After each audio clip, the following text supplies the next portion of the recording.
Pues sí, el proyecto empezó un poco en la sala de técnico de museo porque se trajo el almacén, digamos, del Archivo Histórico de la Nobleza a nuestros almacenes, porque estuvimos en obra, y pues colocando un poco el almacén, pues vimos que había piezas muy bonitas que se merecían que estuvieran expuestas. Y pues hablando un poco entre todos, decidimos que cada uno eligiera una pieza que mayormente le interesaría, y bueno, pues cada uno eligió una pieza y la mía es esta, que es un cartel publicitario de 1940-1950, ya que como soy archivera del museo, pues elegí este tipo de documento gráfico.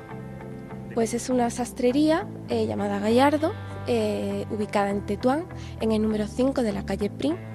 A día de hoy no se conoce o no he intentado localizar la sastrería. Y bueno, el cartel es de, como ya he dicho, de 1940-1950 aproximadamente, y lo que nos muestra es esa influencia de los sefardíes, que cuando se marcharon a Tetuán pues intentaron focalizar su trabajo y su día a día en esas actividades comerciales, en esa artesanía, y sobre todo se enfocaron en la sastrería. Pues sobre todo se complementa pues con la vida, el día a día del mundo sefardí, porque aquí pues aúna pues la historia y el día a día también de los sefardíes. Pues la verdad que en nuestra base de datos no aparece cómo ha llegado al museo. Supuestamente pues sería de una donación, eso sí. Es muy poquito, la verdad.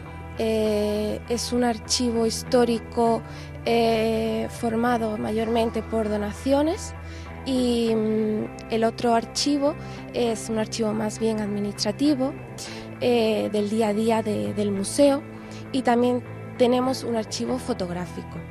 No es un archivo muy extenso, pero es un archivo bastante jugoso y digno de que se conozca.